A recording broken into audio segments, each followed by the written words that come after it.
নমস্কার, আপনারা দেখছেন রাখি ক্রিয়েশন, সাথে রয়েছি আমি রাখি। রাখি ক্রিয়েশনের আরও একটি নতুন রেসিপি ভিডিওতে আপনাদের স্বাগত। মিষ্টি মুখে জমজমাট রাঙা আলুর মালপোয়া। এই মুহূর্তে বাজারে কিন্তু সুন্দর সুন্দর রাঙা আলুর দেখা পাওয়া যাচ্ছে। রাঙা আলু দিয়ে পান্তুয়া যেমন ভালো হয়, তেমনই ভালো বানানো হয় মালপোয়া। মালপোয়া শুধুমাত্র সেদ্ধ করেই তৈরি করতে হয়। চলুন কিভাবে তৈরি করবেন দেখে নিই। আমি এখানে বেশ খানিকটা রাঙা আলু নিয়েছিলাম। এখন আলুগুলোকে সেদ্ধ করে নিয়েছি। এরপর খোসাগুলোকে ছাড়িয়ে নেব। আলুর খোসাগুলো সুন্দর করে ছাড়িয়ে তারপর ম্যাশ করে নিতে হবে। আমি এখানে আলুটাকে গ্রেটার দিয়ে গ্রেট করে নিচ্ছি। আপনারা চাইলে কোনো ম্যাশার বা হাতের সাহায্যেও ম্যাশ করে নিতে পারেন। এক্ষেত্রে আমি যদি গ্রেট করে নিই আলুটাকে, কোনো রকম দানা দানা ভাব কিন্তু থাকবে না। তাই আলুটাকে গ্রেট করে নিচ্ছি। আর আলুটা খুব বেশি ঠান্ডা হয়ে যাওয়ার আগেই গ্রেট করে নিতে হবে। সমস্ত আলু এখানে গ্রেট করা হয়ে গেছে। এবার হাতের সাহায্যে একটু সুন্দর করে মাখিয়ে নেব।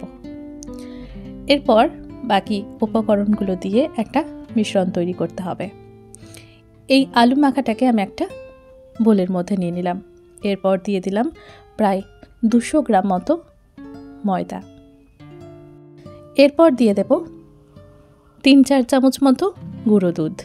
এবার গুঁড়ো দুধ দেওয়া হয়ে গেছে, দিয়ে দিচ্ছি 2 চামচ মতো মৌরি। এরপর দিচ্ছি পরিমাণ মতো লবণ, সাথে দিচ্ছি চীনাবাদাম ভেজে তারপর খোসা ছাড়িয়ে নিয়েছিলাম। দিয়ে দিলাম একটুখানি কাজু আর একটু কিশমিশ। সাথে দিয়ে দিলাম 1 বাটি পরিমাণ, ছোটো বাটির 1 বাটি পরিমাণ চিনি, কারণ আলুটাতেই মিষ্টি রয়েছে। এছাড়াও শিরা তৈরি করব। এরপর দিলাম 1 কাপ গরুর দুধ, আগের থেকে গরম করে ঠান্ডা করে নিয়েছিলাম। এরপর দিলাম গরম মশলা। এবার এই সমস্ত উপকরণ সুন্দর করে মাখিয়ে নিতে হবে। আমার এখানে জায়গাটা ছোট হয়ে গেছিলো, তাই খুব সাবধানে একটু সময় নিয়ে মাখিয়ে নেবেন। এরপর মিশ্রণটা মাখানো অবস্থায় বেশ কিছুক্ষণ থাকবে। ততক্ষণ আমরা এখানে একটা শিরা তৈরি করে নেব। আমি এখানে শিরা তৈরি করার জন্য 1 কাপ চিনির জন্য 1 কাপ জল ব্যবহার করেছি। এবার 2টো এলাচ একটু ফাটিয়ে দিয়ে দেব। এরপর একটু নাড়াচাড়া করে চিনিটার শিরা তৈরি করে নিতে হবে। জাস্ট চিনিটা গলে যাওয়া অবধি রান্না করব। এর মধ্যেই চিনিটা কিন্তু গলে গেছে। এখন খুব বেশিক্ষণ আর জাল দেব না। এরপর সুন্দর করে কিন্তু গ্যাসের আঁচটা বন্ধ করে দেব। এই শিরাটা এই অবস্থাতেই থাকবে। কিছুক্ষণ পর দেখা যাবে শিরাটা কিন্তু আরও খানিকটা ঘন হয়ে যাবে ঠান্ডা হলে। এবার মালপোয়াগুলোকে ভেজে নেব। তার জন্য একটা কড়াইয়ের মধ্যে তেল গরম করতে দিয়েছিলাম। তেল সুন্দর করে গরম হয়ে যেতেই একটা চামচের সাহায্যে 1 চামচ ব্যাটার এখানে দিয়ে দিলাম। তারপর ভালোভাবে ভেজে নিতে হবে। ওপর থেকে একটু তেল খুন্তির সাহায্যে ছড়িয়ে ছড়িয়ে দিচ্ছিলাম, যাতে ওপরটাও সুন্দর করে ভাজা হয়। আমি এখানে একটা ফ্ল্যাট কড়াই নিয়েছিলাম, তাই তেলটা ছড়িয়ে গেছে।